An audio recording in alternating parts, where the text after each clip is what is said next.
compositor principal de Deep Purple, confesó que la famosa canción, la de Smoke on the Water, pam, pam, pam, la compuso tomando la Quinta Sinfonía al revés. Sí, al revés, sí.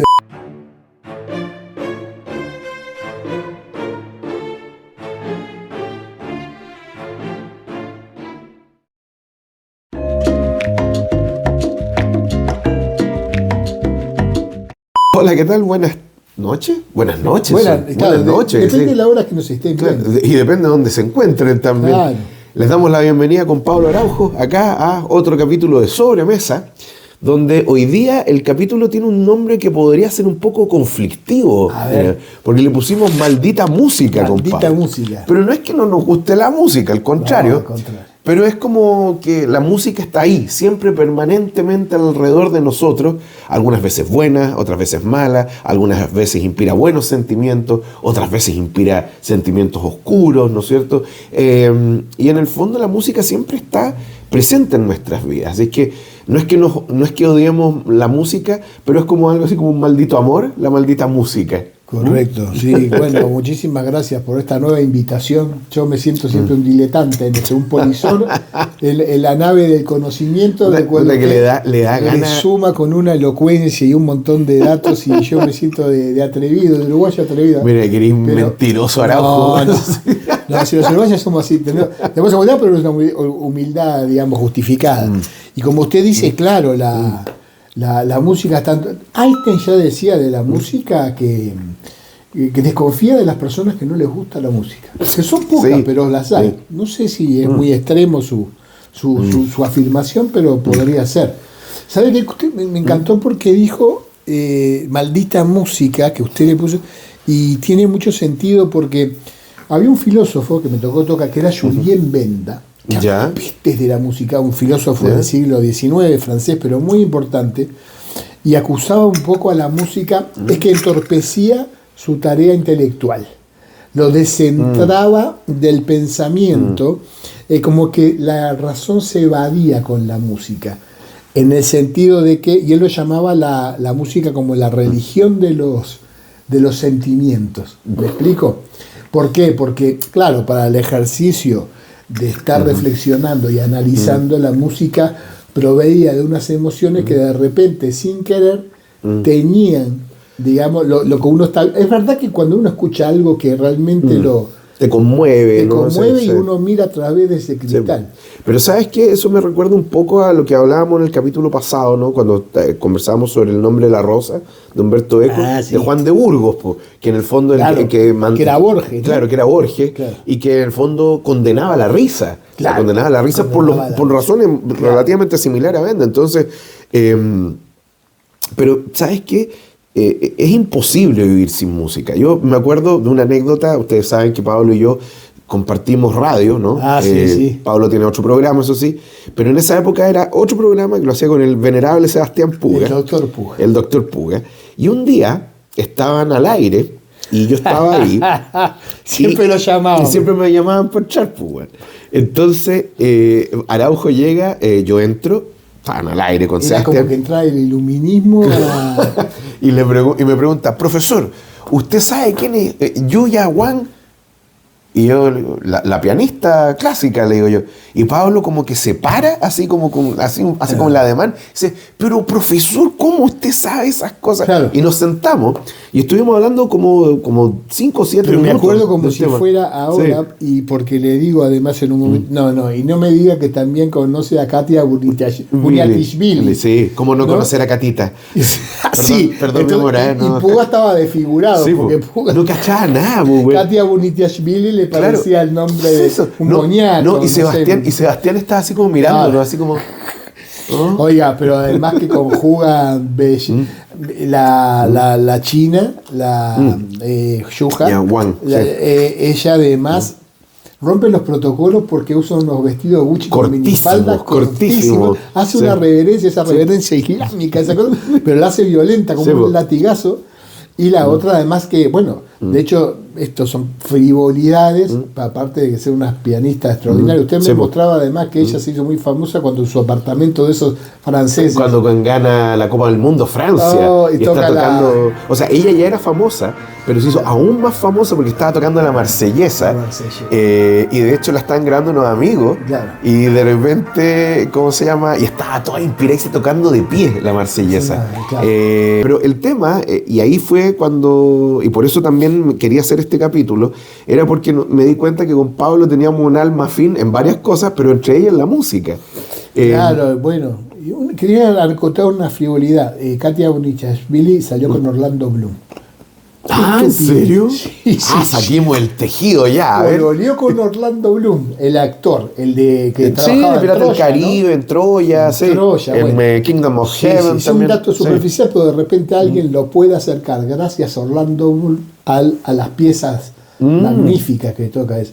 En Uruguay tenemos, digamos, el privilegio de que el teatro, las óperas son muy caras, ¿verdad? Porque como ustedes saben, mejor que yo, la zarzuela, o sea, Óperas populares. en el eran fondo. óperas populares y terminaron deviniendo, claro, porque para trasladar a todo eso se necesitaba tal envergadura de dinero que la entrada era muy cara. Entonces la aristocracia un poco era la que iba a ver estos y se sigue manteniendo un poco hasta el día de hoy.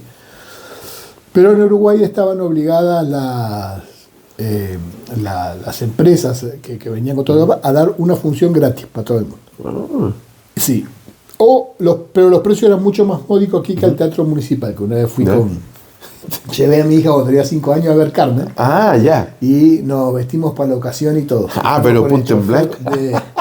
con Eladio, un querido chofer de un programa que él estaba, y él nos llevó y todo, fue todo, claro, con toda y estuvimos ahí y claro, bueno, que era una experiencia que yo quería revivir, pero ¿qué pasa? Yo iba a regañadientes, porque no me gustaba. Un día me dio mucha piedad mi abuelita, y dije, qué lindo suena, me dice, están afinando. Eso es verdad. Y entonces yo me compraba el paturucito, que era una suerte, ¿cómo se llama? No sé. Una tira cómica, de hecho. Una tira cómica, entonces, para que me durara toda la obra, o ópera, o ballet, o concierto, yo primero miraba toda y después la leía. Para que me cansara. Y ahí me di cuenta por primera vez y escuché que era un melómano. Porque había una gente que por el pasar de una página ya me miraban como menos mal que no comía caramelos ni nada. Y ahí mi abuela me cuenta entonces de Marta, porque ella admiraba mucho a Marta Argerich. Claro, era como, claro. creo que la mejor intérprete de Mozart que ha habido, Por ¿no? cierto. Bueno, de hecho, ya tiene sus años. De hecho, tiene más de 80, pero ella era del grupo de Daniel Barenboim, de Yitzhak Perlman. Claro. Bueno, está Marta Argerich. ¿Sabes cómo se llamaban? ¿Cómo? La Kosher Nostra. Son todos judíos. Son todos judíos. Claro. Pues se la voy a andar la kosher de tu bueno, oiga, y Daniel Barenboim, que estuvo casado, argentino, se supone uno de los expertos de Beethoven más grandes del mundo, que estuvo casado con Jacqueline Dupré, la chelista, y su relación fue tormentosa, enorme, que es una característica de los grandes compositores. Carl Jung siempre hablaba de que el artista, ¿verdad?, había que juzgarlo un poco por su obra, pero uno ve todas sus vidas, o sea, tenía una relación. Jacqueline Dupré, digamos, se supone que tenía una relación muy tórrida, digamos, con amante y cosas por el estilo, y también había lo que hoy se llama bipolaridad, en otros lados hubo. No, de hecho ella tenía, bueno, ahí los últimos años de ella son súper duros. Hermosa, bonita. Sí, muy hermosa, pero bueno, no tuvo un problema familiar con la hermana, ¿no? Y terrible. Entonces, pero me acuerdo, por ejemplo, Daniel Barenboim, que bueno, ahora está con Parkinson o con alguna enfermedad neurodegenerativa, y él dice, yo voy a dirigir hasta al último día en que pueda hacerlo. Y lo hizo, esto ya hace tiempo. Y con el tiempo lo que ha empezado a hacer, ¿sabes qué? Es a reclutar niños, así como ve talento, que toquen piano o cuerdas, etcétera, y es una cuestión bien notable porque desde muy pequeño, ¿no? Los niños se pueden ir, ¿cómo se llama?, adentrando en la música. Hay una obra muy bonita de Benjamin Britten que se llama, la traducción al castellano es la guía introductoria de los jóvenes para la orquesta. Yeah. ¿Ya? Y lo que hace es tomar una pieza de Henry Purcell que es claro. pam pam pam pa pa pa pa pa pa pam pam pa pa pa pa pam. Eso es de una ópera de Purcell que se llama Abdelazer, ¿ya? Yeah. Y esa parte se llama el rondó. Entonces lo que hace Britten, el rondó, claro. Y lo que hace Britten es, primero, mostrar la orquesta. Siempre hay alguien que narra esto. De hecho, la mejor es con Sean Connery. Entonces aparece James Bond narrándote The Pipe. Yeah. Bueno, entonces primero tocan, por ejemplo, te muestran las distintas partes en las que está dividida la orquesta. Por ejemplo, primero las cuerdas. Entonces,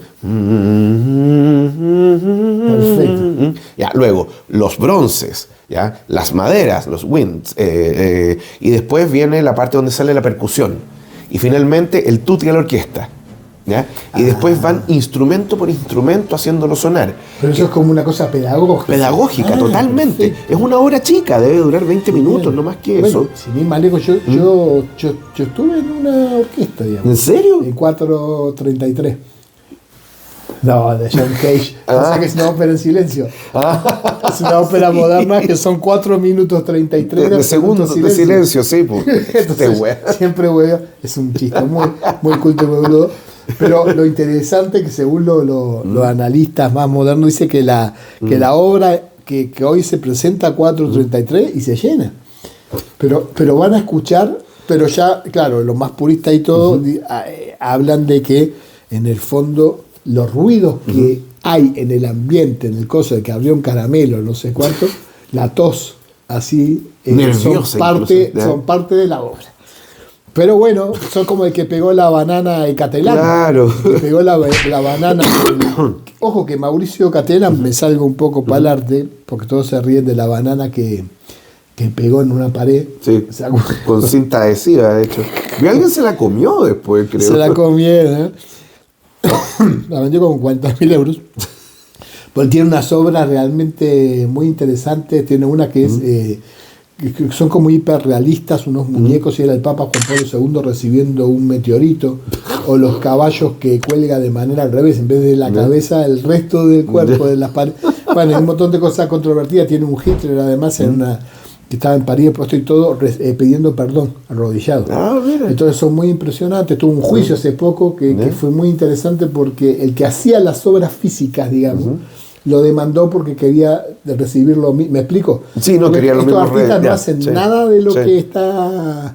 no hace puros conceptos en el fondo, ¿no? Tiene el concepto y claro, y manda a construir esto. Pero bueno, pero la ganó Catelán. Y me parece bien porque ahí lo importante era el concepto. Entonces, y la creatividad, pues claro, a él se lo ocurrió. Hacelo vos, entonces decirle ya. Bueno, de hecho, mientras tú estabas conversando, también me acordaba, para que no se me olvidara. Perdón, por las ramas. No, pero si estamos en una conversación, pues. Me acordaba de lo siguiente. Yo me acuerdo cuando era niño. La obra de Benjamin Britten la conocí ya de mayor, ¿ya? Pero me acuerdo cuando yo era niño, mi tata me trataba de enseñar música con Pedrito y el Lobo, de Prokofiev. De Prokofiev. Que es un cuento ruso, ¿no? Claro. De este niño que miente y que viene el lobo, y no viene el lobo. Sí. Y claro, y Prokofiev también lo hace pensando en que es una obra educativa. Entonces, por ejemplo, cada personaje tiene una línea melódica y está representado por un instrumento. Entonces, hay un pajarito que suena con unos pífanos. Pedrito tiene su propia, ¿cómo se llama? Su propia melodía, que es la clásica. Sí. Bueno, está el lobo, están los cazadores, etcétera. Está el abuelo. Y es bien notable porque tú vas desde muy chico entrenando tu oído. Vas escuchando, en el fondo te vas Pero su abuela a compenetrando. usted se lo mostraba con ese propósito. Sí, para siempre. ir- Ah, Lo que pasa es que por el lado, a ver, te cuento un poco, mi familia materna, Ya. por el lado de mi abuelo materno, era una familia muy musical, tanto así que el hermano menor de mi abuelo era, fue Premio Nacional, Arrau. no, Premio Nacional de Arte, mención música, mierda. que se llama Gustavo Becerra Schmidt. ¿no? Ya. Mi abuelo era Julio Becerra Schmidt. Y el ambiente era totalmente... tanto mi tío Gustavo, mi abuelo Julio y también su hermano mayor Víctor, que fallece de hecho en 1939 en una epidemia de tifus que hubo en Santiago, todos tocaban instrumentos. Mi bisabuela era una pianista eximia. No le puedo creer. Y mi bisabuelo, el marido de mi bisabuela, era chelista. Entonces, mi bisabuelo tocaba el chelo, mi abuela tocaba el piano, Mierda. Víctor y Julio, mi abuelo, tocaban violín, ¿ya? Y mi tío Gustavo, bueno, cualquier cosa, lo que le pusieran por delante. Mire usted. Entonces, que era un talento... Lo que pasa es que antes había además, bueno, mi abuela era profesora de música y Ya. me enseñaba siempre solfeo además. Ah, ya, perfecto. Ya. Y bueno, y piano, pero no hubo caso. Mi madre sí sabe tocar bien el piano y demás.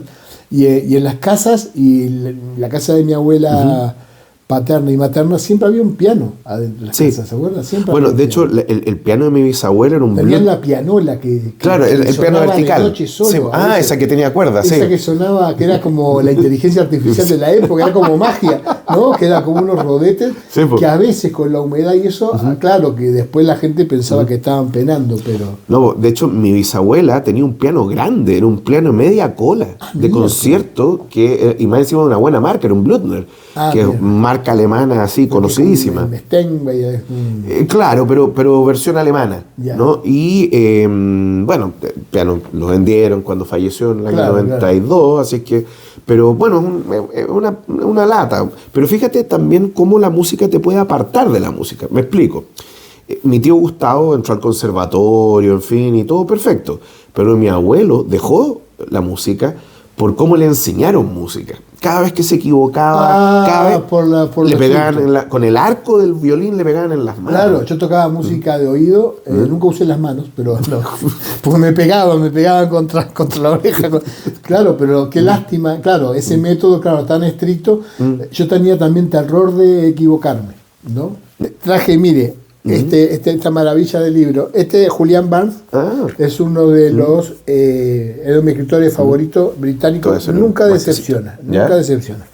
Y se llama El ruido del tiempo, y narra magistralmente el terror que vivía Shostakovich por culpa justamente del estalinismo y el Partido Sí. Comunista Soviético. Lo que pasa es que en más de alguna ocasión Shostakovich trató de salvar a algunos de sus compañeros Ya. y le mostraron los dientes. Hay una película que es una película de propaganda burdísima Ya. que se llama La caída de Berlín. ¿Ok? ¿Ya?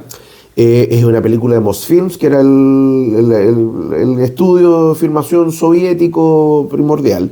Y la cuestión es que es una película que narra la historia de un trabajador de una fábrica y de una profesora que se terminan enamorando, pero no pueden estar juntos porque estalla la guerra. Y de hecho, entre medio de esto, este obrero le va a pedir ayuda a Stalin para que le diga cómo conquistar a la chiquilla.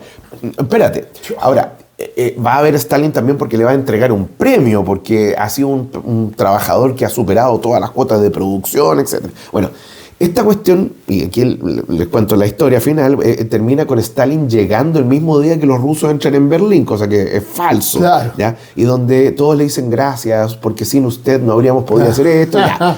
Pero lo notable es la música. La música es de Shostakovich. Claro. Y es un canto, una loa a Stalin. De hecho, tiene una obra que se llama Oda a Stalin, y tiene esta obra que es una cuestión que es muy bonita, pero de esta épica soviética, con coros gigantes y en este caso con voces femeninas por delante. La voz femenina es muy fuerte aquí. Ya. A diferencia que en general los coros rusos utilizan mucho los registros bajos, ¿no? Y la cuestión es que Nada, pues. Shostakovich no es que haya sido un vendido, ni mucho menos, porque, a ver, yo creo que hay que ser valiente, sí, para defender las ideas, pero ¿qué pasa cuando tu familia, todos los tuyos y tu vida propia están en peligro? Terminó, digamos, militando en el Partido Comunista, Sí. porque si no lo mataban. Sí. Pasa que, pero lo bueno que no solo es por la época de él, no es una anécdota puntual, sino que nos muestra. El autoritarismo anónimo no solo está, o sea, cuando en la época de Stalin tiene la ventaja de que es demasiado marcado para ir un enemigo en común. Sí. El problema es cuando no hay un dictador igual, o sea, hoy tenemos el wokismo, un montón de cosas que funcionan para mí como inquisiciones. Y entonces, claro, pero narra tan bien el terror y el compromiso del artista, porque ya llega en un momento dado de altruismo. Y muestra cuando Stalin va a ver la obra, la ópera Macbeth.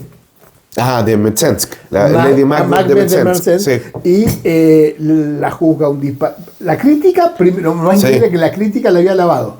Llega Stalin y dice que es un caos porque no la entendió, no sé cuánto. Claro, y que era música que era burguesa, pequeño burguesa, sí me acuerdo. Burguesa totalmente. Sí. Entonces lo censuran, la censuran, pero así, y él además tiene, pero bueno, lo narra un literato de primera, por eso quiero hablar como de la literatura cuando se ocupa de la música. Antes le habían censurado también a Shostakovich La nariz.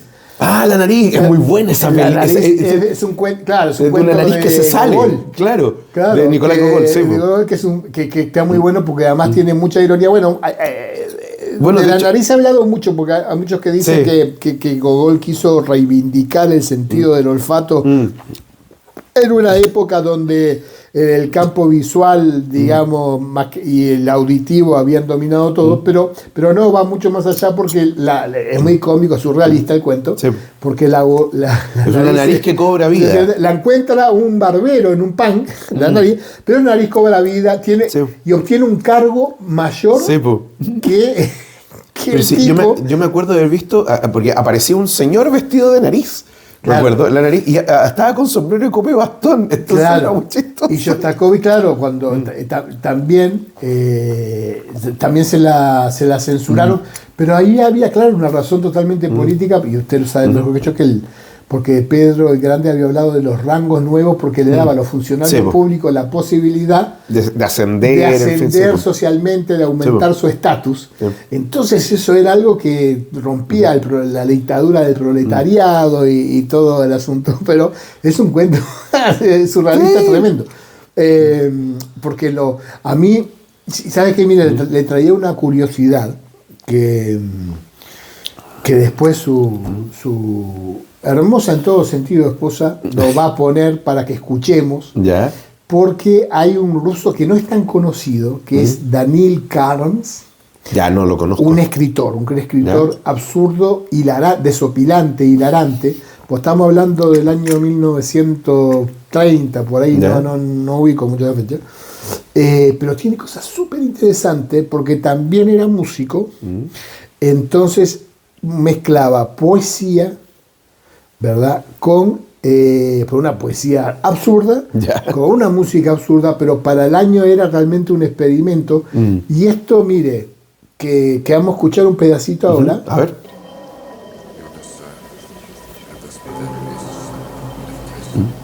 Suena bastante así y todo, pero dígame si no es algo precursor al Philip Glass, que yo sé que a usted no le gusta. No, pero el Einstein on the Beach, yo sé que la música ahí minimalista y todo, pero muy parecido. Y además, y este tipo, y uno ve esta referencia que es anterior a Breton. Mire, les traje un cuentito chiquito para contarlo, para que vean la locura del Danil Karms. Se escribe Daniel en ruso, con dos i, y Karms, K-H-A-R-M-S. Y decía, por ejemplo, esto es cortito, pero había un hombre pelirrojo que no tenía ojos ni orejas, ni siquiera tenía cabello, así es que fuera pelirrojo es un decir. Ni siquiera tenía brazos ni piernas, tampoco tenía estómago, ni espalda, ni espina dorsal, ni intestino de ningún tipo. De hecho, no tenía nada, de modo que es muy difícil entender de quién estamos hablando. Tal vez sea mejor ya no hablar más nada de él. Bueno, pero ¿sabes qué me hace acordar esto? Porque en el dadaísmo, cuando hablaban del cuchillo sin hoja y sin mango, ¿no? Bueno, y él metió todo esto en ¿cómo se llama? También en la música. Y es pero como experimento, porque estaba con su amigo era Barcatev, Barcatev sí, entonces tiene coros y cosas por el estilo, pero estamos en el 1930, o sea, esto no es Schönberg ni nada por el estilo, porque, una cosita, no podemos esconderlo esto, después su esposa va a editar y esto no sabemos cuándo va a salir, pero ayer fue el 16 de junio, Bloomsday, que es el día que los irlandeses hacen una fiesta, pero extraordinaria. La gente sale a la calle por el Ulises de James Joyce, porque el Ulises transcurre en un día, ¿verdad? El 16 de junio de 1904 creo que es.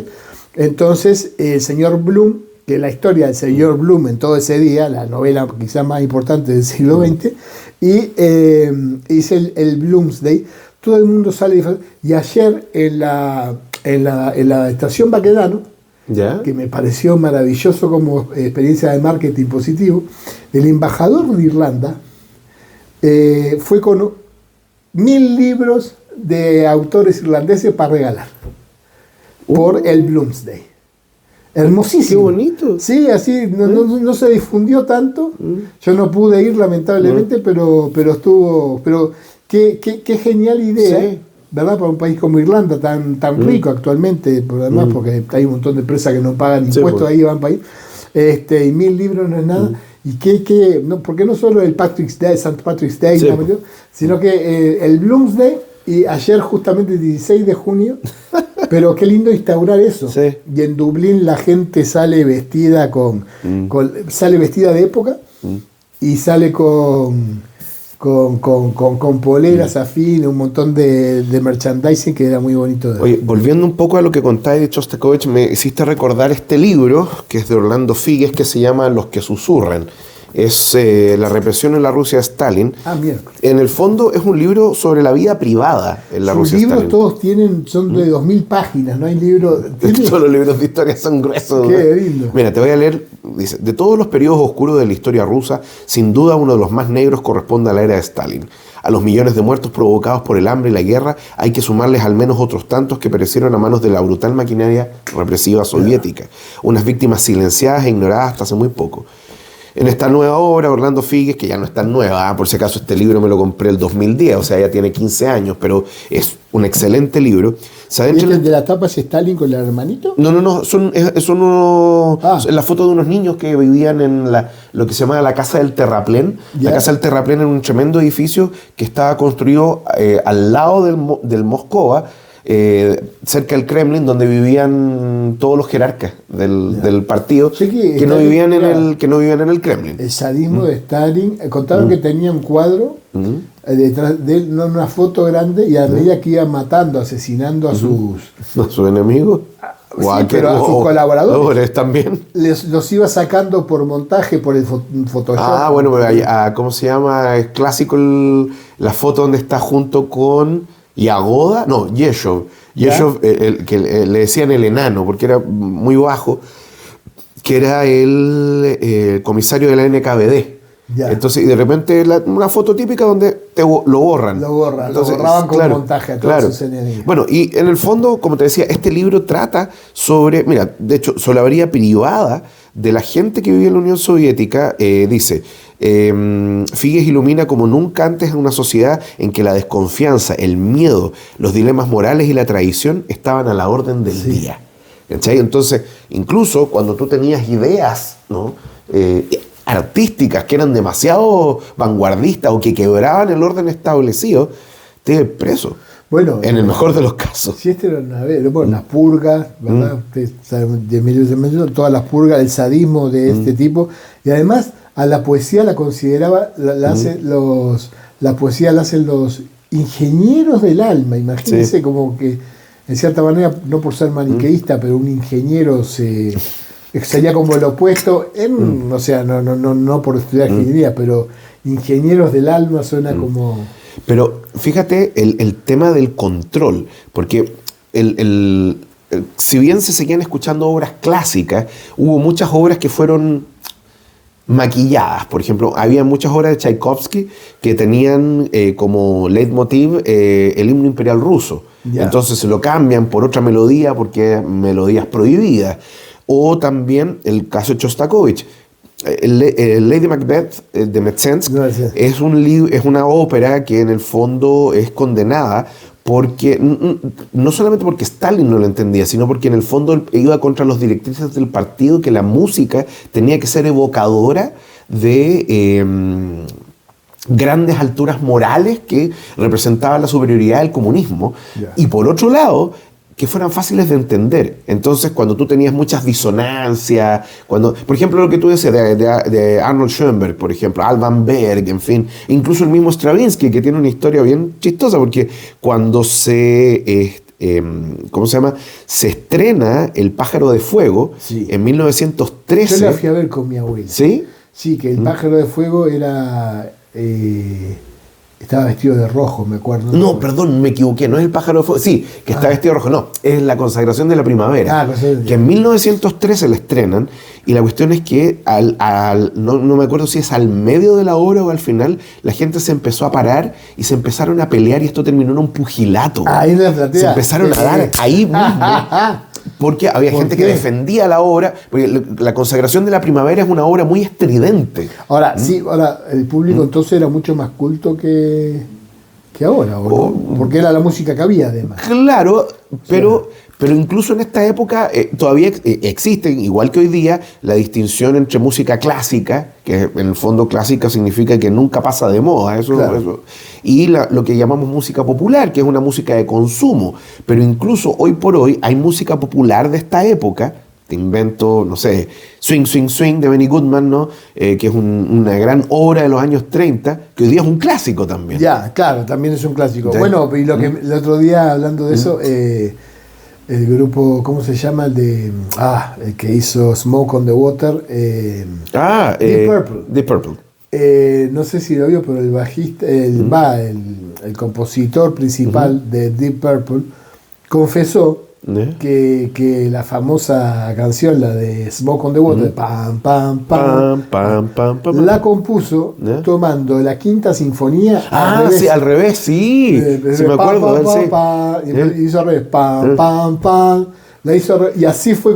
Bueno, Moby también agarró obras clásicas, las da vuelta y después dice, uno no lo puede creer. Mira, yo sé que tú eres uruguayo, pero si hay algún argentino escuchando esto... ¿Por qué me decís? ¿Por Donizetti? No.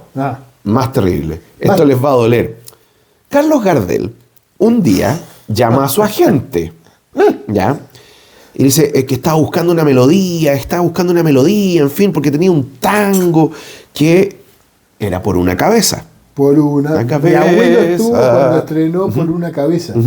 Mi abuelo me contó. ¿En serio? Cuando Gardel, era todos hombres, fueron al Teatro Solí y llegó, me lo contaba con emoción. Llega y dice, y llegó tarde. Pide muchas disculpas porque cuenta que su jockey, Leguizamo, acababa de ganar el Gran Premio. Entonces, dice, y en honor a él le dediqué esta canción que se llama Por una cabeza. Y eso me lo contaba. Yo pensaba que Por una cabeza era un concurso de verdugo, pero no. Bueno, déjame terminar. Y la cantó ahí y se le caían las lágrimas a la gente. Bueno, ¿tú sabes que quien compuso originalmente esa obra es Wolfgang Amadeus Mozart? Nada, me voy. Que suene, por favor, que suene. Bésame el culo. Escuchemos. Escuchemos primero al gran Carlos Gardel, al Sonsal Criollo, nosotros cantándonos Por una cabeza, y luego la obra de Mozart, que les tengo aquí.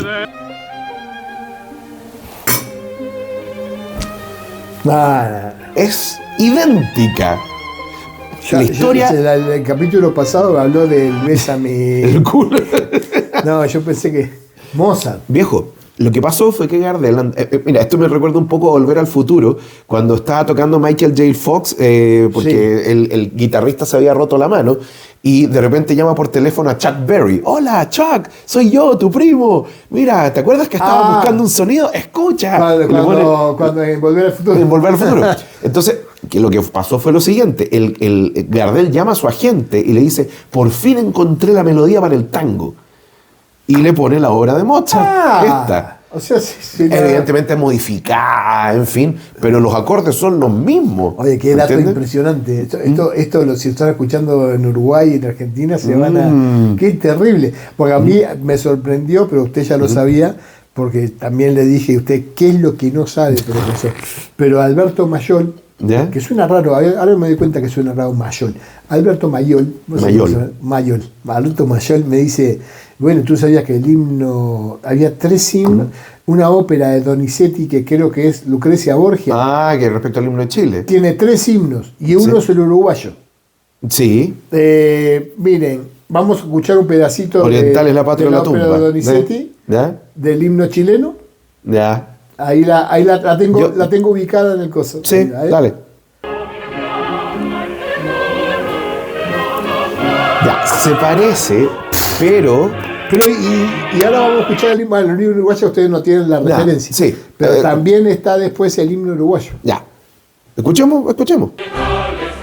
Pero el tipo de... No, escuchémoslo, ya. Ya. Bueno, sí, pero déjame contarte algo. Hay un problema con la tesis respecto a Lucrecia Borgia y el himno que compone Carnicer. que me va Ramón Carnicer. Sí, porque él es el ¿De la compositor. calle? Claro, es el compositor del himno nacional de usted- Chile, de la música. Espere, entonces, ¿qué me va a decir? ¿Que Donizetti fue el que copió? No creo, ¿Copió pero 2 himnos? lo que pasa es que Donizetti, en el fondo, la ópera la publica después de que, Carnicer ha compuesto su obra. Po. Carnicer publica, ¿Qué, llama? escuchó los ensayos entonces? O puede que las partituras hayan viajado. De hecho, hay una cuestión que es súper notable, eso lo cuento a la gente en la casa. Tú sabes que el himno nacional de Chile se canta con la misma música que el himno nacional de Argentina. Es exactamente el mismo. No, de Bolivia había escuchado yo. Eso es por otros motivos, es porque el compositor Vincenti, creo que se apellidaba, era un músico que vivía en Chile, de origen italiano, y que lo contrata el gobierno boliviano, y que cuando le piden que componga el himno nacional boliviano, que es Bolivianos del lado ¿Qué? propicio, A ver, porque el himno argentino que dice, oh inmortal es el... ya, puro Chile es tu cielo No, azulado, pero el Uruguay es distinto. puras brisas te cruzan también. No, ¿cómo? Pam, pam, pam. El Uruguay Y es- tu campo de flores bordado es la copia feliz del Edén. ¿Usted sabe cómo es el Pam, uruguayo? pam. Oriental es la patria o la tu... No, nada que ver. Pero ¿de dónde viene esto? Cuando se compone el primer himno nacional de Chile, no tenía música. La letra venía de un compositor, de un diplomático argentino que se llamaba Bernardo Iberi Pintado. Y Bernardo Iberi Pintado, para la primera exhibición, o sea, la primera presentación del himno, se utiliza la melodía del himno nacional argentino de... No me puedo acordar. Claro, esto- Planes y... no Ya recuerdo, bueno. a los argentinos que creen que erróneamente que Gardel es argentino, ya les tiró un misil con que por una cabeza es de Mozart. y ahora les tira 10.000 misiles con un Tomahawk les Bueno, tira, con que el himno, o sea, ¿y cuál fue el primero? El de Argentina, indudablemente. Ah. Ahora, el himno nacional O sea- de Chile tenía otra letra. Era una letra así terrible, así como matar a todos los españoles. ¿Cuál? No, que era verdad. ¿En serio? Arrancada el puñal al tirano, quebrantada ese cuello sí, feroz. sí, ¿ya? sí. Bueno, y la cuestión es que después se hace un concurso y gana un señor que se llama Manuel Robles, que era un violinista amateur, y tiene una melodía que la podemos escuchar si quieren que suene ahora. Que es un himno más o menos clásico, como tú lo puedes escuchar de la época, ¿no? Pero la música no gustó, eventualmente. Era muy impopular para algunos, para otros no, porque era un canto de guerra, era el primer himno nacional, etc. Y se le pide a este músico español, que se llama Ramón Carnicer, que jamás vino a Chile, por lo demás, porque estaba viviendo exiliado en Inglaterra, que compusiera la música. Pero tenía la misma letra del himno original, que fue escrito para ser cantado con música del himno nacional argentino. Por lo tanto, la música del himno nacional chileno del segundo himno nacional, ¿no es cierto? Se cantaba con la letra del primer himno nacional, pero era equivalente a la música a la métrica del himno nacional argentino. Y cuando se le cambia la letra al himno nacional, la obra de Eusebio Lillo, ¿no es cierto? Sí. En 1847, bueno, el texto de Lillo tiene que tener la misma métrica que el himno de Beri Pintado, porque la música tiene que adecuarla a la música de Carnicer. Por eso tú puedes cantar el himno nacional de Chile con la música del himno nacional argentino. Una pregunta, una duda que seguramente usted la va a hacer, no tengo idea. ¿Hay países que han cambiado su himno? ¿Lo han modernizado, actualizado? Sí, claro. Yo escuché una vez que lo han cambiado. Cambiar el de España, ¿puede ser? Lo que pasa es que los españoles tienen la marcha real, que era originalmente una melodía que era una marcha de ordenanza, ¿no es cierto?, para los granaderos. De hecho, se llama la Marcha Granadera. Y esto es en la época de Carlos III. Y después el himno se transforma como en un símbolo de la monarquía española y se toma como himno, ¿ya? Pero la Marcha Real, como fue creada como una marcha de soldados, no tenía letra. Ya. Y no la tiene hasta el día de hoy, a pesar de ser un himno cantar Marta hermoso. Sánchez, por ejemplo. Bueno. No, pero que se llama concurso, ¿cómo se hace para Se llamó a concurso, se llamó varias veces a concurso. Incluso en la época de Franco tiene una letra que es bien bonita por lo demás, pero que en el fondo, como estaba vinculada al régimen de Franco, anatema, había otra que te decía: gloria, gloria, orgullo de la patria, soberana luz, que eterno es tu fulgor, vida, vida. Bueno, hacía referencia a lo que era ser español y a la bandera. Púrpura y oro, no me puedo acordar el resto de la letra, pero bueno, pero nunca cuajó, y además porque como España está fragmentada, ¿no?, este tema de las nacionalidades, en fin, habría que cantarlo en varios idiomas. Pero yo te tengo un ejemplo hermoso.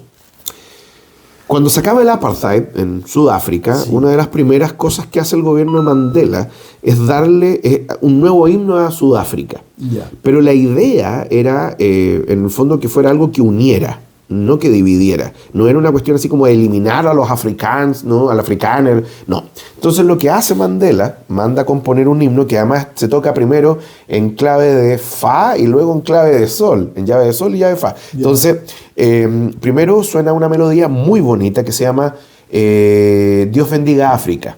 Kosisikelele África es el nombre del himno, y se canta en distintos idiomas tribales, ¿no es cierto?, de Sudáfrica. Se canta en Xhosa, Sesotho, Zulu, en fin.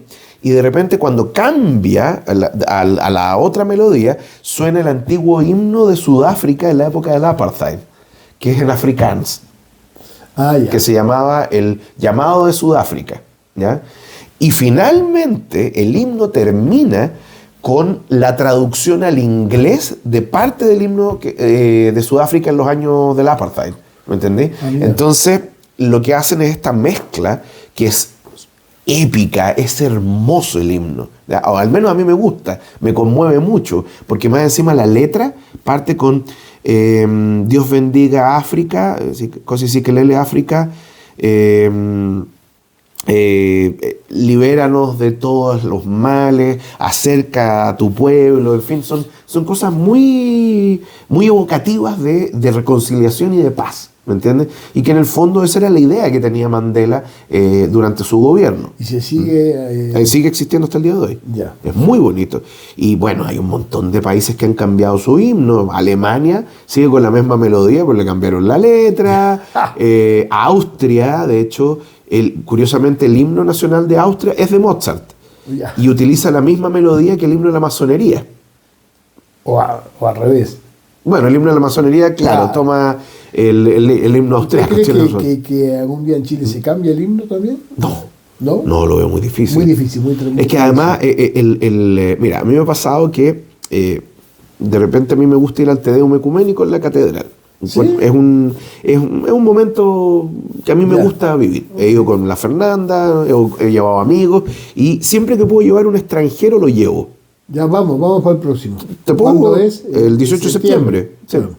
El tema, y aquí está lo notable, es que no hay extranjero que yo haya llevado al Te Deum, que cuando termina el Te Deum, porque termina con el canto del Te Deum y después viene el himno nacional, no se sobrecoja de cómo 1500 personas dentro de la Catedral de Santiago entonan el himno nacional. Excelente ejemplo para demostrar que nunca lo van a cambiar. Bueno, es que Sí, es impresionante. Como en el estadio también, con retumbas. Y de hecho, como la FIFA te ordena que solamente se toque el primer minuto del himno nacional, igual lo siguen. queda una parte que queda, y que además es muy épica porque tiene un silencio que te lleva acá, te deja aquí y después... ¿Se acuerda con la Copa América cuando le Sí, pasaron a Uruguay, le pasaron el himno de Chile, se miraban los Qué jugadores? malo, Pero fueron a Estados Unidos, creo Sí, que en estaban Estados Unidos, perdidísimos. Oiga, quería contarle porque, bueno, escuchar a usted es un placer. Es la enciclopedia británica a la cual acudía cuando éramos chicos, porque lo que decíamos la otra vez, en cierta manera, que es maravilloso, hay es una época sombría en muchos aspectos, pero también que yo le contaba que, claro, no sabía lo que era de repente la música dodecafónica y al leer Rayuela hablaba de creer y que le guste a uno no, entonces uno iba de repente a recurrir a una... Pero hoy puede ir a YouTube y tiene un tutorial, le explican lo que son el Schoenberg, todo, y le puede interesar o no, lo escucha, lo estudia, tutorial. En ese sentido lo encuentro que es maravilloso. Y me acuerdo de un vecino que teníamos que componía jingles. Ya. En la época que los jingles eran muy demandados, ¿se acuerda? Para televisión, para radio, Claro, en fin, ¿por qué le digo esto? Para ponerme el parche en la idea, porque yo lo pronuncio Kreuzer. Kreutzer. Sí, yo sabía que me iba a decir Kreutzer, yo lo pronuncio Kreuzer porque era el bolígrafo Kreuzer, que viene con goma de borrar, venía. Entonces decía, él cantaba y yo lo vi componer cuando hacía Kreuzer borró las fronteras del mundo con su calidad al pie de la letra, el mundo escribe con Kreuzer. Entonces es Kreuzer. ¿Por qué estoy hablando? Por la sonata de Kreuzer. Ah, sí, perfecto, ya. De Beethoven. Pero ¿por qué voy para la referencia literaria? Porque es una novela corta de Tolstoy tremenda. Entonces, que tiene mucho que ver con porque Beethoven se la dedicó al mejor violinista, que era Kreuzer, ¿verdad? Que el mejor violinista, que creo que era, no sé si había nacido en Viena o en Francia, no sé dónde. Pero ¿qué pasa?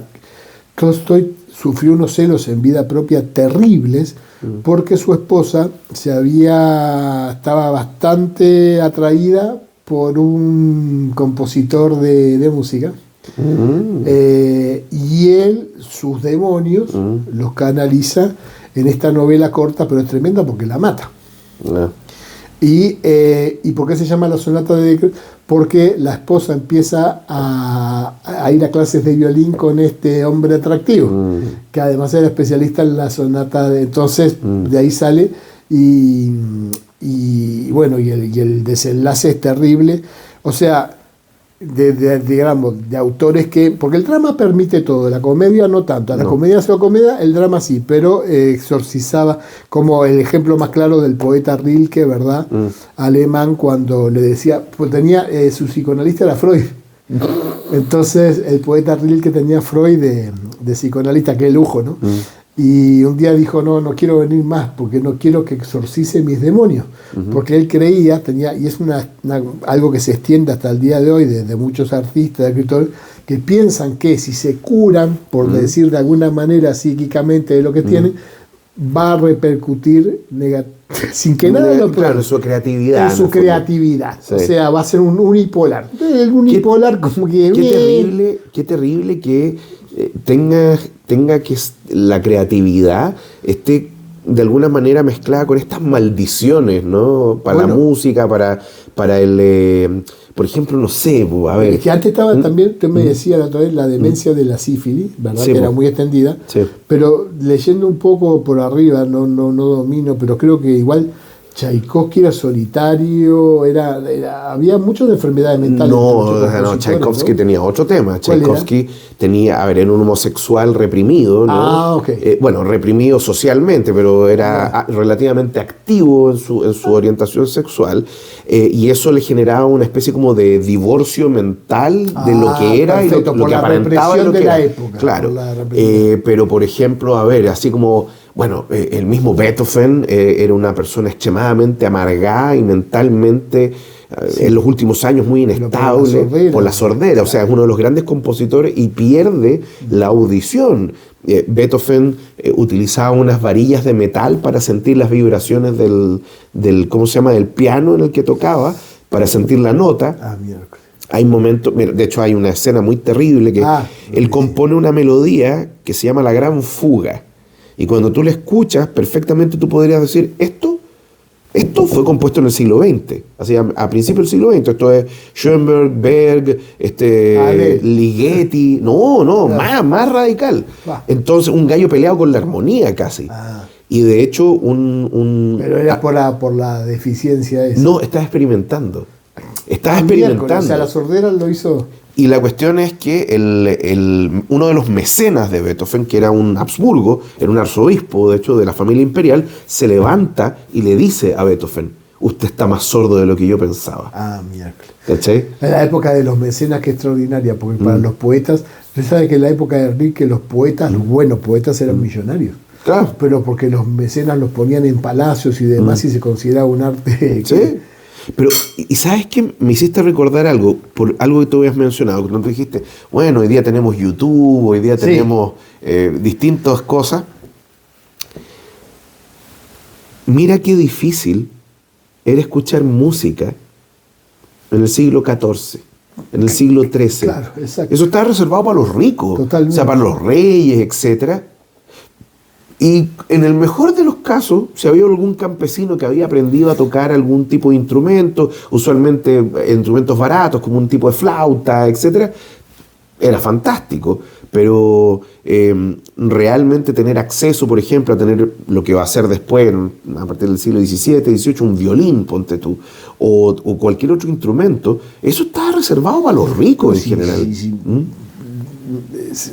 Da vértigo el solo pensarlo, porque, bueno, sin ir más lejos, digamos, en mi juventud, digamos, iba en los 80, los 90 buscando los discos que no podía escuchar de otra manera, sino era comprando el vinilo, que eran escasos, y que yo le contaba a usted, que me acuerdo que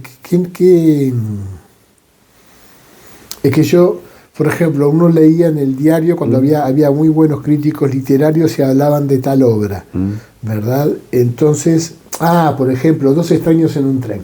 Ya, ok. De Patricia Highsmith, que después Hitchcock hizo la película, claro. la película de suspenso, que es muy buena, que son dos tipos que se encuentran en un tren y hacen como el asesinato perfecto, porque ellos no se conocen en absoluto, pero un día intimando se dan cuenta de que los dos tienen un enemigo. Entonces digo, hagamos una cosa, tenemos la coartada perfecta, yo mato a tu enemigo y tú matas al mío. Y tú matas al mío.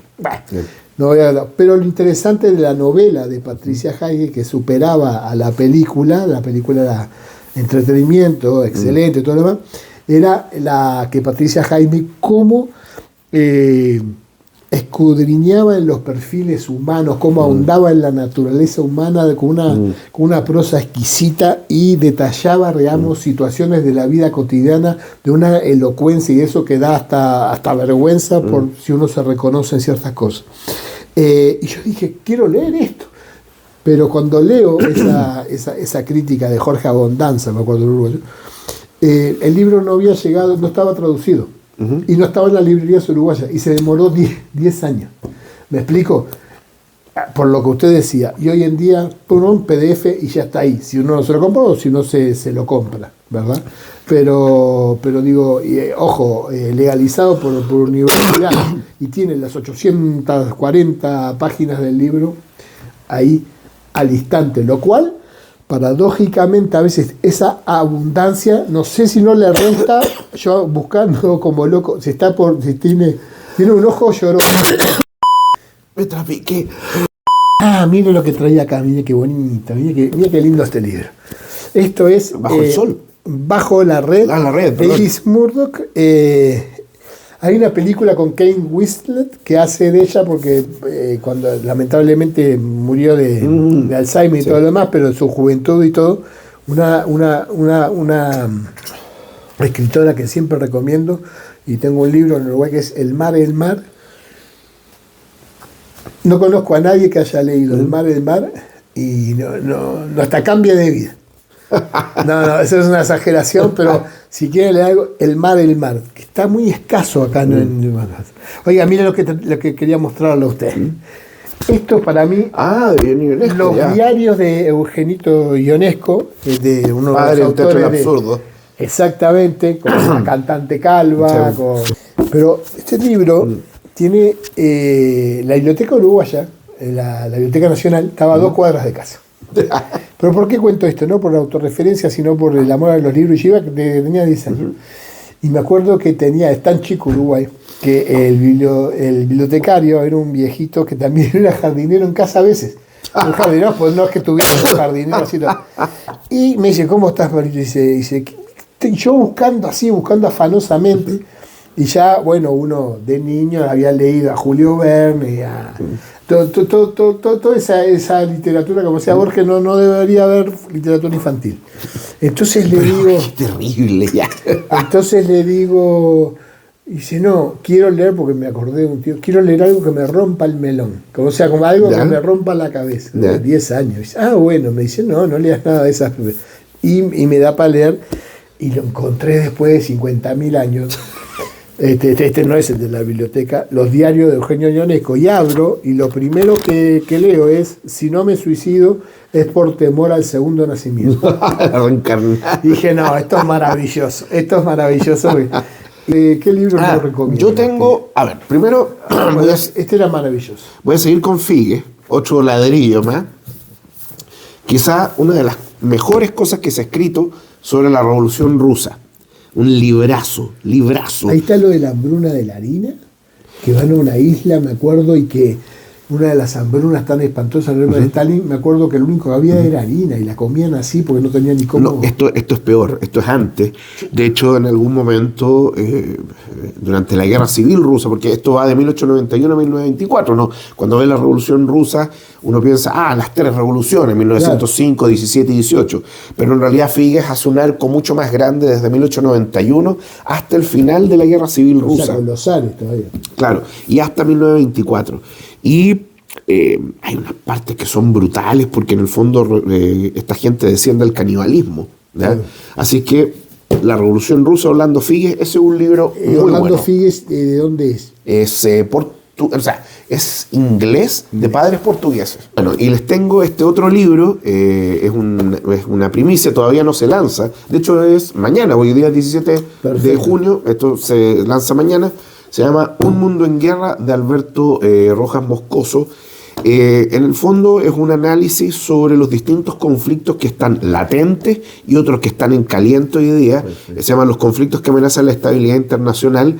Muy buen libro, recomendadísimo, de Editorial Planeta. Y finalmente, ya para irnos en una clave más simpática, está este libro de Marcelo Somarriba, que se llama El mito del Reino de Chile. ¿Por qué el mito? Porque en el fondo Somarriba llega a la conclusión, a lo largo del estudio de una serie de crónicas, en fin, porque dice, esto va desde maravillas, fantasías y ficciones de la Fundación de Santiago de la Aurora de Chile. Fundamentalmente Somarriba, que es abogado, trabajó mucho tiempo escribiendo en el Mercurio, en fin, llega a la conclusión de que muchas de las crónicas crean una mitología de un Chile fantástico. ¿Ya? Era tierra de guerra, como se decía tanto, el Flandes indiano, era ese lugar que Pedro Valdivia decía que se podían sacar 4 cosechas al año, que era casi como un Edén, en fin. Bueno, Somarriba lo que hace es analizar obras de autores, ¿no es cierto?, que han escrito en la época colonial sobre el Reino de Chile, incluso extranjeros, Amadé Forestier, por ejemplo, y otros tantos más, y analiza en el fondo cómo se construye esta idea de lo que es Chile, una copia feliz del Edén, un Flandes indiano, un territorio, digamos, lo que está lleno de mitos, pero no el mito folclórico, sino lo que la gente cuenta respecto del país, ya sea los mismos que lo habitaban en la época colonial o en su defecto aquellos extranjeros que lo visitaban. Así es que Marcelo Somarriba, El mito del Reino de Chile. Bonito. Sí. Oiga, ¿sabe qué? A raíz de... qué bonito, me encanta. Que era un- como Bolaños, que él admitía que era un gran ladrón. Bueno, pues sí, de hecho hay un dicho que dice, hay una persona que es tonta y la que presta un libro, pero más tonto es el que lo devuelve. Sí, sí, yo tuve que aprender eso cuando presté de la editorial Taurus, que era bonita. Esta es Había Taurus. una librería Valverde en Uruguay que creo que sigue existiendo, de madera antigua y todo, que los empleados tienen 120 cada uno. Una escalera eterna que a uno le da miedo, y la editorial Taurus, tan bonito, con ensayo de filosofía y demás. Yo estaba pensando cómo partir el programa, no lo partimos de esa forma. Claro. ¿Cómo se crea la música? Ah, O sea, me acuerdo de haber leído cuando estaba en la universidad algunos ensayos de antropología que dicen que el hombre primitivo, ¿no?, habría escuchado sonidos que venían de los juncos, ¿no?, cortados, ¿no?, y que el viento soplaba por ese junco y sonaba una nota musical. Ya. Y de ahí intentó, de hecho, repetir eso. Eventualmente se dio cuenta que hacer pasar aire por un tubo, ¿ya?, y que tuviera una pequeña lengüeta, ¿no es cierto?, y que tú le hacías hoyos en el fondo al tubo, tú podías generar más notas. Y lo más notable de todo es que de las primeras flautas que tú encuentras estaban hechas con huesos. claro. Huesos de animales, no Sí. seres humanos. La Indudablemente. música es realmente un misterio. Mm, Me encantaba, como, no me acuerdo, creo que era Gaudí que decía que no definía la música, pero definía la arquitectura, y de esa manera también está definiendo la música. No sé, decía que la arquitectura es la música congelada. ¡Wow! Bonito. Bueno, ojo, que cuando tú miras la arquitectura de Gaudí, como pareciera que está en movimiento, Claro. claro, queda ahí como ¿cómo se llama? Como ese fluir, pero que es parado por el Claro, artista parado o por el arquitecto. claro. Yo me acuerdo cuando era niño, o sea, siempre en mi casa se escuchaba mucha música docta, ¿ya? Claro. O clásica, el nombre que tú le quieras poner. Incluso era un poquito represivo no escuchar, o sea, no podía escuchar otras cosas. Claro, siendo niño podía escuchar canciones infantiles, etcétera, pero siempre estaba la formación, ¿no es cierto? Y me pasa, bueno, desde que empecé a pololear con mi actual señora, la única señora que he tenido, no como una vez que cuando nos casamos, ¿tú sabes qué fue lo que dijo el día de nuestro matrimonio civil? No, me encanta esto. A nombre de mi nuevo marido ¿What? y de mí. Y todo el mundo se mató de la risa, como si se hubiera casado antes. ¿Y tú qué quiso decir entonces? No, nadie sabe. ¿Fue un lapsus de repente otra vida pasada? Sí, yo creo. De cómo de repente, claro, se rompe un poco el molde que uno trae desde la casa, desde chico, y tú empiezas a adquirir otros gustos producto de tu socialización con otras personas. Claro. ¿Ya? O cómo incluso tú vas generando tu propio gusto. Te pongo el siguiente caso. A ver, en general, hasta la década de los 20 aproximadamente, del siglo XX, o sea, hace 100 años atrás, desde el punto de vista de la moda, los jóvenes se vestían igual que sus padres. No había una moda juvenil. Y con la música pasaba lo mismo. Los jóvenes escuchaban la música que usualmente escuchaban sus padres. Pero ahí había un poco más de flexibilidad y la música avanzaba más rápido algunas veces que la misma moda. Hasta que se crea una moda juvenil, que es tanto los ropajes, ¿no es cierto?, como también en lo que es lo que escuchaban. Ya sea el swing, por ejemplo, el jive, el jazz en general, en sus variopintas formas, pero después con el surgimiento del rock and roll, ¿no es cierto? Y se convierte en una expresión mucho más propia de una rebeldía juvenil. ¿Me entiendes? El rock era, en el fondo, antisistema, era anti-establishment, en fin.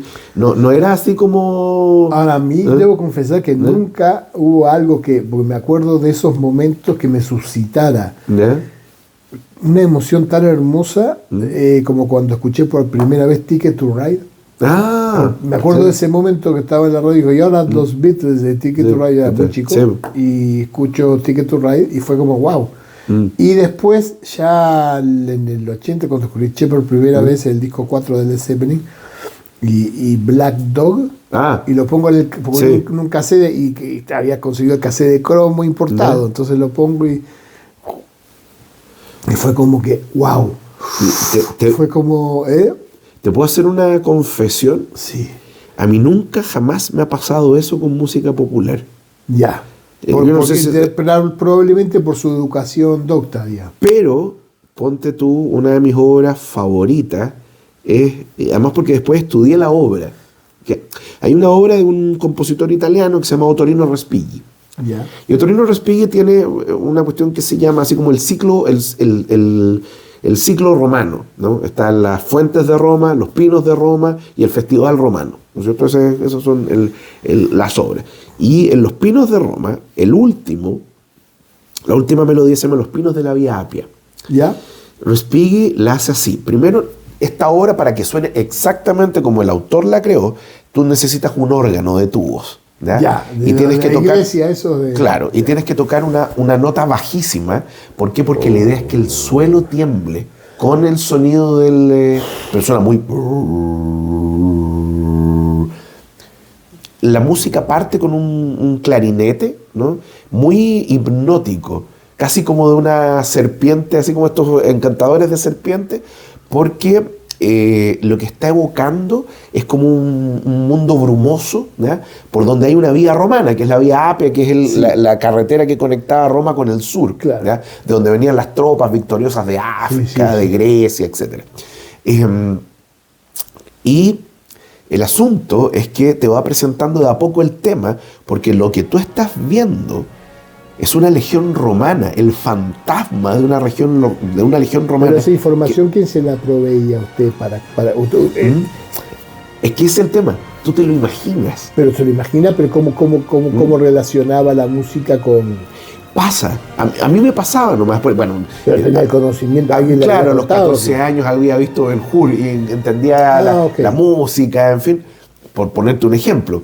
Y la cuestión es que la idea es que tú estás viendo cómo una legión romana sale de la bruma de la Vía Apia y empieza a marchar en forma victoriosa rumbo a Roma. Qué bueno ese dato que da usted, porque quizás sea la mejor manera también de apreciar música, acompañándola con imágenes. Bueno, es que ahí está el tema. Tú sabes que... Perdón, y esto, porque perdí el hilo, ¿a usted le suscitaba algo que no le suscitó casi nada, nunca una música popular? Es como alegría mezclada con, ¿cómo se llama? Con épica, con humildad incluso, porque de hecho el mismo Respighi lo dice. Le confesó a su señora, antes del estreno, cuando hicieron el ensayo general, esta es la primera vez que he compuesto algo que sonó tal y cual me lo imaginé. Ah, qué lindo. Sentí algo acá, en la boca del estómago. Eso es casi imposible para un artista. ¿Cuántos directores de cine eso decían, nunca va a estar la luz perfecta que yo me imaginé, ni la lana? Y él dijo que sí. Y me acordé, ahora me hiciste pensar en otra cosa, porque tú decías, claro, acompañar la música con imágenes. Bueno, la música de película, la música incidental. Claro. Si tú escuchas Las Valquirias, te imaginas, por ejemplo, el ataque de helicópteros en Apocalipsis Now. Si tú escuchas, por ejemplo, la música de John Williams, por ejemplo, una de mis películas favoritas, que es Encuentros cercanos del tercer tipo, pam, pam, pam, pam, pam, 5 notas. ¿Ya? Y John Williams primero la utiliza como un lenguaje musical para comunicarse con los extraterrestres en la película, pero también él mismo crea con esas 5 notas toda una melodía maravillosa. No, es verdad, está bueno ese punto, no lo había visto así, porque si yo escucho eso es imposible no pensar en la película. Así como también me marea un poco, porque me perturba un poco. Claro, es imposible escuchar la cabalgata de las Valquirias sin imaginarse los helicópteros en Vietnam. O cualquier otra cosa que suene parecido. Hablando de la música, que a mí, la otra vez lo hablaba no me acuerdo bien, con los compañeros del colegio y eso, que una música que a mí, la de Sacco y Vanzetti. Con Joan Baez, de la película. Joan Baez. Claro. Es muy bonita. Y es tan trágica la historia, que va condenado, y la música de Here's to you, Nicola and Bart. Rest forever in our hearts. Sí, es muy pero bonita. pero es hermosa pero me da angustia al mismo tiempo porque los incriminaron. Sí, a todos que eran anarquistas. anarquistas, de hecho, sí.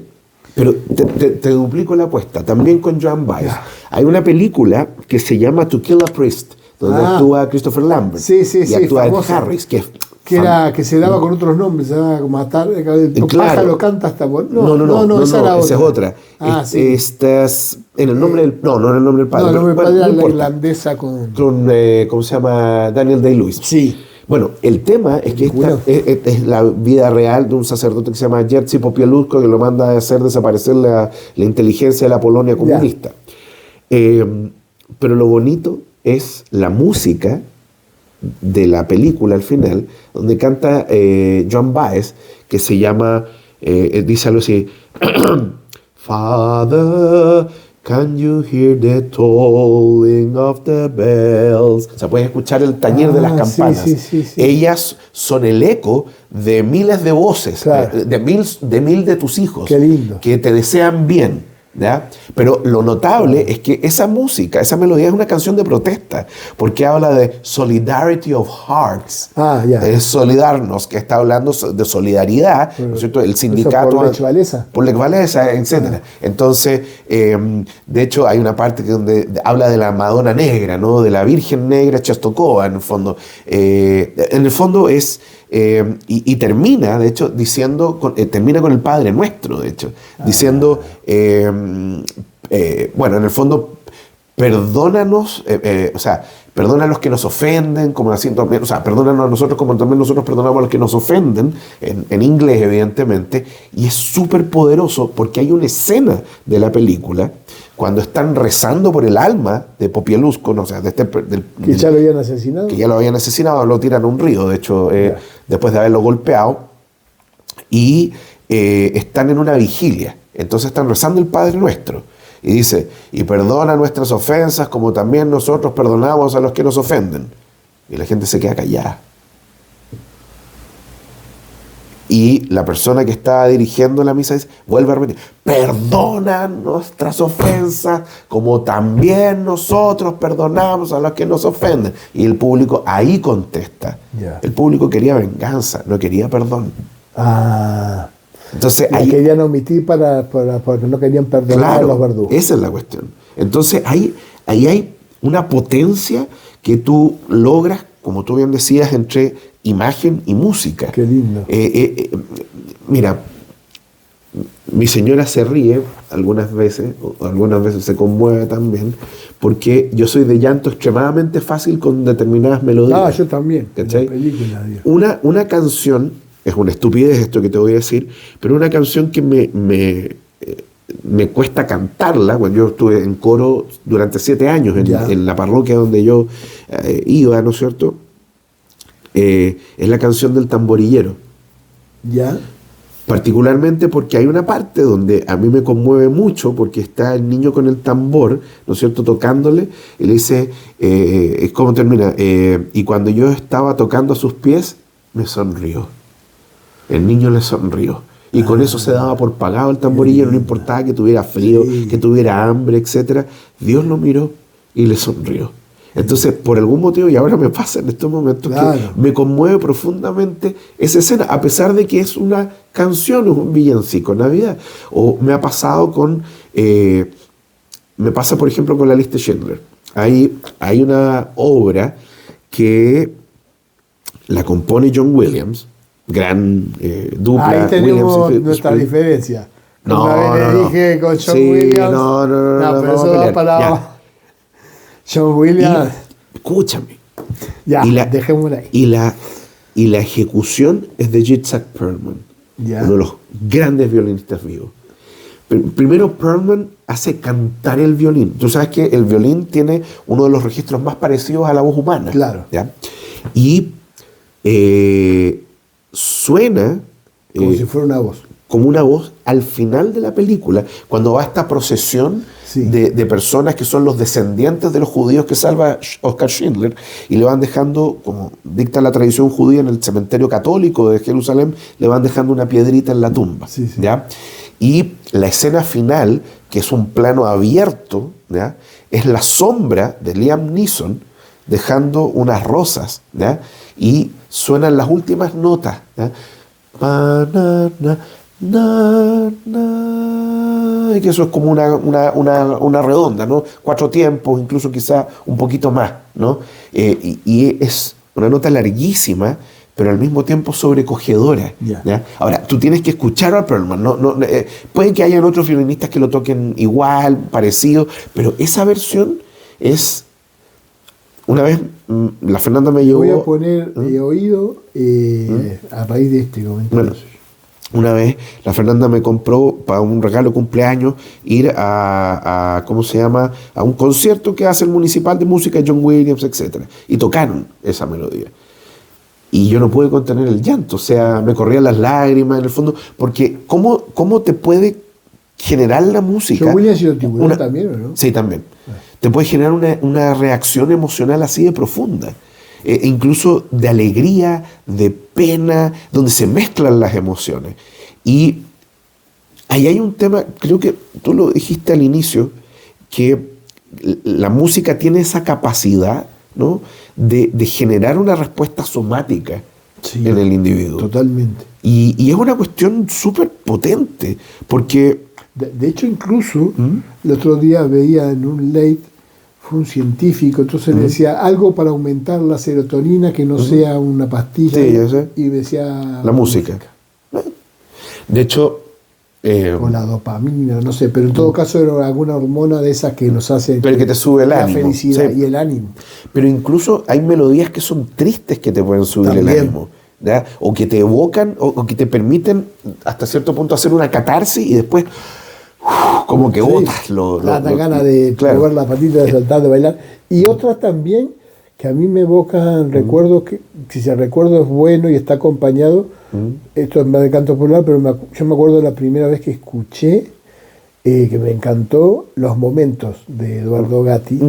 Sí. Y la encontré bellísima. Sí. Y además en el plano que se dio, que estaba en unas vacaciones, hay otras músicas de repente en sí, no son graciosas, pero me acuerdo que... Pero a uno la melodía, a un recuerdo en particular. Sí. Entonces estábamos acá en el año 82, vine por primera vez a Chile de vacaciones, y fuimos a la casa de, no me acuerdo quién era, pero tenía una casa en Calera de tango. Ya, Calera Tango, ya. Los padres eran arquitectos, se habían hecho un techo corredizo. Ya. No había, y y ahí estaba la chimenea, las estrellas, y Mike Oldfield. ¿Cómo se llama? El de Tubular Bells. Tubular Bells, que es la música de la banda sonora del Exorcista. También sí. Estaba el tema del Exorcista. Y la verdad que se creó todo, no sé si era tan buenísimo, pero sí me evoca eso. Y cuando la escucho me puedo ir ahí. De una manera más fácil uno puede ir. Borges decía de una manera maravillosa que si lográramos, por ejemplo, recordar el sabor de eso, el ruido que hizo la taza en tal momento y no sé cuánto, olores, etcétera, etcétera, podríamos como viajar al pasado. Sí. Lo decía mejor que yo en este momento, pero me pasa eso, me pasa con ciertas comidas, ciertos olores de un mantel, de un sofá, y estoy ahí y tengo 8 años en el living de mi abuela, y claro, la música que además que por lo general es algo, nos eleva. Sí, ¿verdad? O sea, te eleva, te hace sentir triste, te hace sentir feliz, te evoca, ¿cómo se llama?, sentimientos de, ¿cómo decirlo?, de sentirte más grande de lo que eres en el fondo. También. Hay una obra que a mí me gusta mucho, que durante años no sabía cómo se llamaba. Un día, la había escuchado en la televisión. Estaban los programitas esos que claro, no le podéis preguntar. Claro. Entonces, esto debe haber sido el año 99, 2000, por ahí. Y esto en el antiguo canal 13C, el actual canal 13C, que aparecía como 3 horas en la tarde, etcétera, y mientras tanto solamente ponía la misma música una y otra vez. Una especie como de cartelera. Y la, decía, la señal de ajuste y claro, siempre el mismo ¿y qué tema? será? ¿Qué será? ¿Qué será esto? Y un día, cuando era joven, yo tenía ciertos rituales.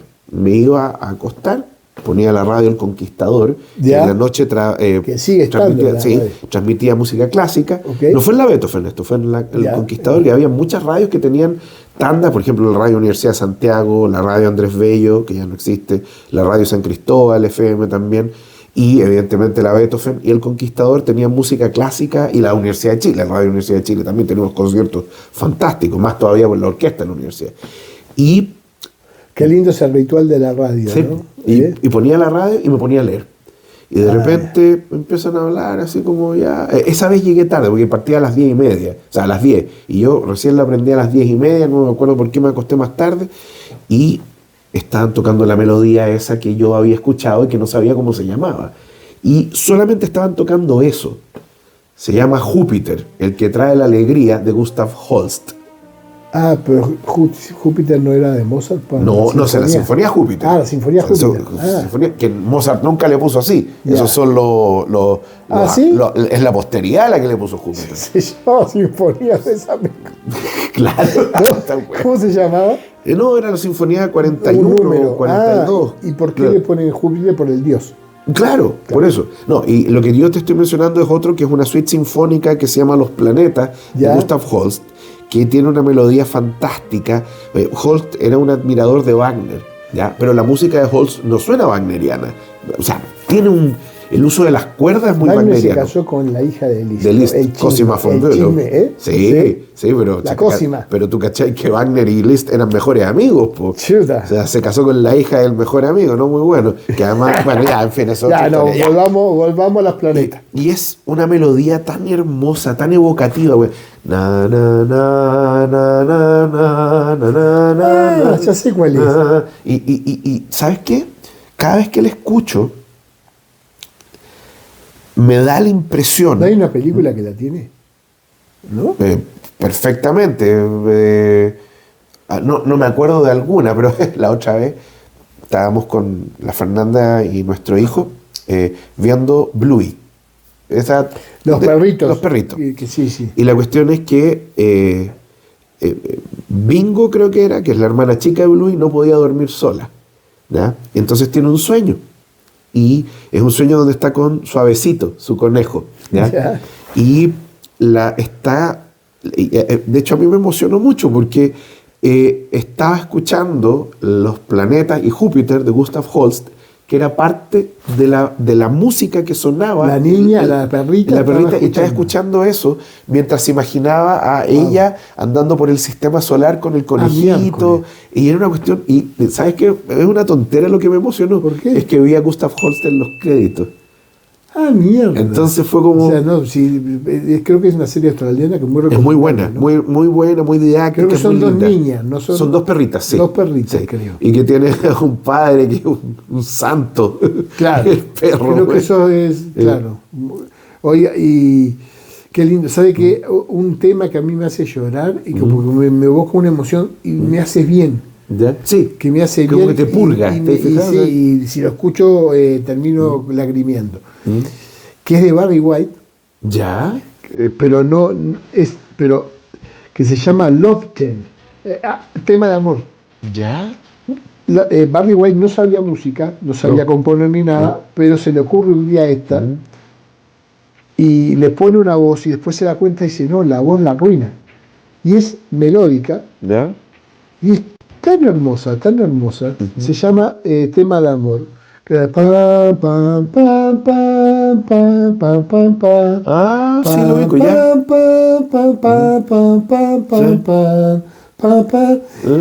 Y él se la canta a un computador y le hace los arreglos y todo, la agarró, pero él se la tarareó a uno. Y originalmente tenía voz. Sí. Pero dije, no, la voy a arruinar con vos. Ay, quedó simplemente como... No, y no tiene nada que ver con la producción de Barry White. Sí. Bueno, me hiciste recordar algo. Pero es un temazo. Jefa, todavía podemos... Llevan casi 1:40. Ya, bueno. Un dato nomás y con esto nos vamos. Nos quedamos, podemos hacer después con saco de... nos vamos a ir con esta historia. Esta es una Ya. anécdota muy notable. Tú sabes que Mozart era un prodigio desde muy pequeño. Y un día, dentro de las giras que el explotador del padre Mozart, Leopold, ¿no es cierto?, le hace a su hijo para que vaya tocando, lo llevan al Vaticano. El Vaticano, creo que esto fue en la Capilla Sixtina, ¿ya? Mozart, padre e hijo, asisten a no es un concierto, pero se toca música sacra. Y ahí se toca el Miserere de Allegri. Ya. ¿Ya? Es una obra del siglo XVII que es sumamente conocida hoy día en el repertorio, pero es conocida gracias a Mozart. ¿Por qué? Porque Se la aprendió de memoria. se la aprendió de memoria, pero ojo, había pena de excomunión, lata sentencia, es decir, inmediatamente, sin proceso canónico, Claro. ¿ya?, para aquel que tocara y reprodujera la obra. ¿Y de qué querían protegerla? No sé, pero era excomunión. Y Mozart ¿Cómo le importó 20 kilos de carajo a Mozart? llegó y se aprendió toda de memoria. Y de hecho es una obra muy notable porque en el fondo el Miserere de Allegri que nosotros escuchamos, que más encima es una cuestión muy notable porque está la melodía y de repente hay una voz femenina o incluso también puede ser una voz blanca de un niño. Como evocando un ángel. Claro, que te lleva... No lo puedo hacer porque no tengo el registro, pero muy, muy aguda, hermosísima. Pero nada de eso lo hizo Allegri. La versión original de Allegri la mejoró. era mucho más sencilla, Claro. interesante, evocativa, pero no es la obra que fue mutando con el pasar de los tiempos y a medida que los maestros iban copiando a mano la partitura. Y entre medio también Mozart le puso su cosecha, etc. Y es el Miserere de Allegri que hoy día escuchamos. Qué maravilla el cerebro humano, ¿no? Como uno ve como Mozart y puede captar todo Sí. eso. Y decir, qué increíble. Escuchándolo una sola vez. Una sola Fue vez. una sola vez y se lo aprendió de memoria. Así que esa escena de Amadeus, cuando se aprende la marcha que estaba tocando Sí, el sí, emperador, la que estaba que era de tocando. Salieri, que por lo demás es parte de... O sea, no sé si Salieri se la habrá compuesto, de Amadeus yo tengo todas mis dudas, pero es parte de Las bodas de Fígaro. Ya.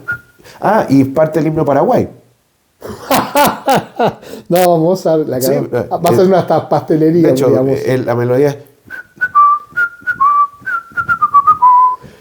Paraguayo, no, es paraguayo en la tumba a la muerte, una cuestión. Oye, un día tenemos que hablar de usted sí que sabe, que es una de las vergüenzas de que como uruguayo cuando participamos con Mercenarios y Venancio Flores, pero en la guerra de la Triple X. Sí. Eso fue una... Bueno, yo le le dediqué armaron a la población uruguaya. Paraguaya, perdón. Sí. Le dediqué un programa, en la historia sin fin, qué bueno, a la guerra de la qué Triple bueno. Alianza. No, fue la vergüenza. Que de hecho, no sé si a mí me decía un demógrafo que dice que es un disparate eso de decir que un país tiene 3 mujeres más por hombre o por el estilo, porque siempre es 50 y 50, no puede ser de otra manera, excepto Paraguay. con las guerras. Sí, claro. Entonces lo que ocurrió, claro, en Paraguay, que mataron a tantos soldados, Sí. que Y niños. y empezaron a... Sí, cuando se les los acabaron niños. los soldados empezaron a pelear los Y niños. empezaron por eso a casarse muy temprano, a tener hijos muy ya adolescentes, 12 años, y eso empezaron a tener como para una cosa recuperar evolutiva sí, pues. y empezar a poblar. Qué locura. Bueno, yo creo que vamos a conversar de dedicar un programa a la guerra, yo creo que eso ¿A la sería guerra? bueno, a la guerra. Ya. Que está de moda. Ya que está tristemente de moda. Claro. Ya, oye, nos tenemos que ir. Muchas gracias por acompañarnos junto con Pablo. Gracias por la oportunidad de escucharlo. Y qué lindo todo lo que me hizo evocar también recuerdos que hacen bien. Porque dentro de todo yo pienso que sin música sería horroroso. Sería una vida terrible. Sería imposible. Sí. Bueno, nos vamos. Nos vemos en otro capítulo sobre mesa. Así que cuídense mucho y gracias adiós. a Fernanda. Gracias jefa por toda su labor camarografística. Pese a que grande su nuevo marido. Nos vemos, chao. Faltó la referencia millennial, que no sé si ustedes lo hacían. ¿Qué cuál? Esperar en la radio que tocaran la canción favorita y grabarla en un cassette. Sí, a mí me pasaba con la de los VG's Tragedy y siempre llegaba mordido. Eso tenía... Se perdía los primeros segundos Sí. Te perdías los primeros. Play y rec. Qué momento maravilloso ese. Era maravilloso. Y corría. Pero para mí era Es verdad. porque siempre escuchaba en la Carolina. Pero nos hubieras estabas escuchando la canción y salía radio, Carolina. y te arruinaba la demás. Yo me acuerdo, me Universo. encantaba. Cuando cumplí 15 años, me regalaron un Philips así enorme. ¿Ya? Que lo habían traído de Holanda, incluso, no me acuerdo, un tío. Entonces, que era el primero estéreo y todo lo demás, y se escuchaba increíble. Y entonces yo escuchaba en la radio FM porque había nacido la FM y el sonido era mucho más puro Sí, que el de la M. Mucho más limpio, sí. Claro, entonces me encantaba el tema, miles, pero Tragedy de los Bee Gees. Entonces, pero nunca la agarraba. Y me acuerdo del día que estaba ahí con el cassette y todo, pongo y corro así al cuarto, pero ya me había perdido 40 segunditos, 30 me había perdido.